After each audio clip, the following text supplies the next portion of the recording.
तेलंगाना के जिले खम्मम के सातुपल्ली में किसानों ने जुमा के रोज एहतजाज किया। ये धरना वेंकटरमना फर्टिलाइजर की दुकान के सामने दिया गया, जहां किसानों ने इल्ज़ाम लगाया कि इन्हें धोखे से नाकिस और नकली बीज फरोख्त किए गए।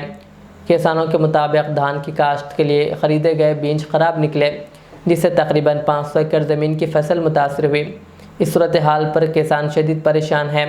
एक किसान ने वीडियो में बताया कि गुज़िश्ता साल फी एकड़ 50 बोरी तक पैदावार हुई थी, लेकिन इस साल ख़राब बीजों की वजह से फी एकड़ तकरीबन 35,000 रुपये का नुकसान हुआ और फसल पर भी मनफी असर पड़ा है। సుమారు 50-60 మంది రైతులు సత్తుపల్లి వెంకటరమణ సీడ్స్ నుంచి శ్రీరామ్ సీడ్స్ విత్తనాలు అనేది కొనుగోలు చేయడం జరిగింది. అదే సీడ్స్ కంపెనీలో, అదే వెంకటరమణ సీడ్స్ కంపెనీలో 900 రూపాయల విత్తనాలు, 1300 విత్తనాలు అని చెప్పి రెండు రకాల విత్తనాలు పెట్టుకుని ఉన్నారు. 1300 రూపాయల విత్తనాలు మంచిగా ఉంటాయని, ఎక్కువ పంట దిగుబడి వస్తుందని చెప్పి 950 రూపాయల విత్తనాలు కొనుక్కోకుండా 13 రూపాయల విత్తనాలు కొని 1300 రూపాయల విత్తనాలు కొని కనీసం 250 నుంచి 300 ఎకరాల సితార రైతులు అందరం కలిసి సాగు చేయడం జరిగింది. తర్వాత వచ్చేసి పంట చేతికొచ్చి పంట ఈనే టయానికి వచ్చేసరికి శ్రీరామ్ సీడ్స్ ఇచ్చిన 1300 రూపాయల విత్తనాలు, ఫౌండేషన్ సీడ్స్ అని ఇచ్చిన విత్తనాలు తెల్లగంకలతోని ఇబ్బంది అయింది. 950 రూపాయలతో ఇచ్చిన విత్తనాలు నెంబర్ 1 గా పడి ఒక రైతు ఒకే మళ్ళీ నారు చాలక వేరే విత్తనాలు తీసుకొచ్చి 950 రూపాయలు తీసుకొచ్చి విత్తనాలు వేసిండు. ఆ ఫోటో కూడా మీకు పెడతాం. హోమల్లోనే 2 రకాలు ఉన్నాయి. శ్రీరామ్ సీడ్స్ మొత్తం శుభ్రంగా తెల్లగంకలు వచ్చినాయి, వేరే విత్తనాలు నెంబర్ 1 గా వచ్చినాయి.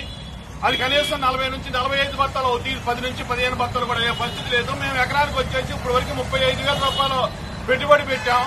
పెట్టుబడి మొత్తం కూడా నాశనం అయిపోయే పరిస్థితి వచ్చింది.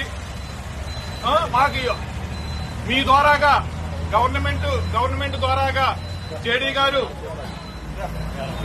ద్వారా నుంచి కమిషనర్ మొత్తం అందరూ కలిసి మాకు రైతులు న్యాయం చేయాలని కోరుకుంటూ మీ ద్వారాగా గవర్నమెంట్ కూడా, వ్యవసాయ శాఖ గవర్నమెంట్ కూడా మెమోరాండం పంపిస్తారని మీకు కోరుకుంటూ నేను ముగిస్తున్నాను. 10 ఎకరాలు పొలం వేశాను. ఎకరానికి 35,000 రూపాయలు ఖర్చు అయింది. నేను ఏంటి అని తీసుకొస్తే మరి చూద్దాం అన్నారు, మాకు లెక్కలేదు.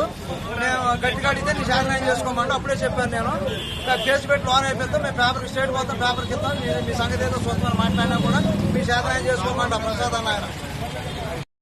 మేము కేసు పెట్టి లోన్ అయిపోతాం, మిమ్మల్ని కొట్టు మూపిస్తాం, పేపర్కి ఇస్తాం, మేము మొత్తం స్టేట్ మొత్తం పేపర్కి ఇస్తాం, అడ్డుగోలుగా ఉండదని నేను అయ్యాలే మాట్లాడితే మీ ఇష్టమైన చేసుకోండి అన్న ప్రసాద్ అన్న ఆయన. రాబా ఉండరు లైసెన్స్ వాళ్ళు ఆ మాట మాట్లాడి దేవదాస్ అండి.